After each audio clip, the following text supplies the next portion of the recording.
తెలుగు సినీ రంగంలో మకుటం లేని మహారాజుగా 3.5 దశాబ్దాలకు పైగా ఏలిన విశ్వవిఖ్యాత నటుడు ఎన్టీఆర్. ఆయన నటన వైదుష్యం వర్ణించడానికి మాటలున్నవు. జానపదం, పౌరాణికం, చారిత్రాత్మకం, సాంఘికం ఇలా అన్ని జానర్లలో 350కి పైగా సినిమాల్లో నటించిన హీరో ఎన్టీఆర్. ఆయనతో సినిమాలు తీయాలని ఎంతో మంది ఎదురు చూసే రోజులవి. ఇక సినీ రంగంలో అర్ధ శతాబ్దం పాటు నిర్మాతగా తనకంటూ ఒక పేజీని క్రియేట్ చేసుకున్న వారు అట్లూరి పూర్ణచంద్రరావు. ఆయన ఎన్టీఆర్ తో జాయింట్ ప్రాజెక్ట్ గా యమగోళ చిత్రాన్ని 1977లో తీసి హిట్ కొట్టారు. అట్లూరి పూర్ణచంద్రరావు తెలుగు, హిందీ చిత్ర పరిశ్రమలో 5 దశాబ్దాలకు పైగా విజయవంతమైన నిర్మాతగా ప్రత్యేక గుర్తింపు సంపాదించుకున్నారు. 1960ల నుంచి సినిమా రంగంలోకి వచ్చి వైవిధ్యభరితమైన చిత్రాలను నిర్మించారు. కేవలం తెలుగులోనే కాకుండా హిందీ, మరాఠీ, బెంగాలీ భాషల్లోనూ చిత్రాలు నిర్మించి ఆ రోజుల్లోనే పాన్ ఇండియా స్థాయి నిర్మాతగా ప్రసిద్ధి చెందారు. సినిమాల నిర్మాణంతో పాటు ఆయన మంచి కమ్యూనిస్ట్ నాయకునిగా ఉంటూ సామాజిక దృక్పథం ఉన్న వ్యక్తిగా కూడా సేవలందించారు.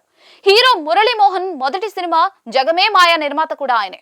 ఇదిలా ఉంటే ఆయన ఒక యూట్యూబ్ ఛానల్ కి ఇంటర్వ్యూ ఇస్తూ ఎన్నో ఆసక్తికరమైన విషయాలను పంచుకున్నారు.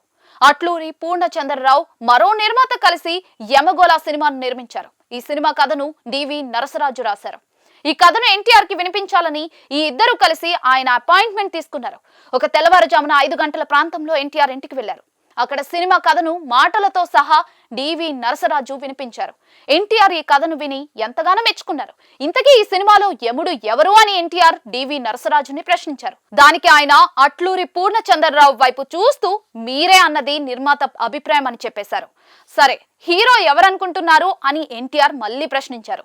దానికి అట్లూరి పూర్ణచంద్రరావు బాలయ్య బాబు అని అనుకుంటున్నామని తడుముకోకుండా చెప్పేశారు.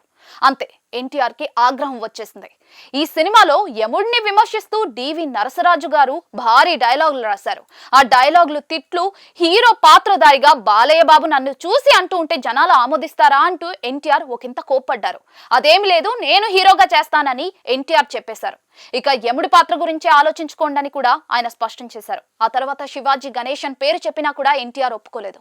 ఆయన గొప్ప నటుడు అని, ఆ పాత్ర వేరని ఎన్టీఆర్ చెప్పేశారు. చివరికి అంతా కలిసి కూర్చొని ఆలోచించి సత్యనారాయణ పేరుని ఫిక్స్ చేశారు.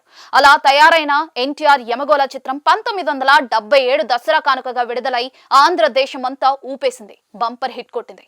అయితే ఇక్కడ ఒక విషయం ఉంది. ఈ సూపర్ హిట్ మూవీలో హీరో పాత్ర బాలయ్య బాబు వేయకుండా ఎన్టీఆర్ వేయడంతో మంచి హిట్ బాలయ్యకు పోయినట్లయింది అని చెప్పుకుంటారు.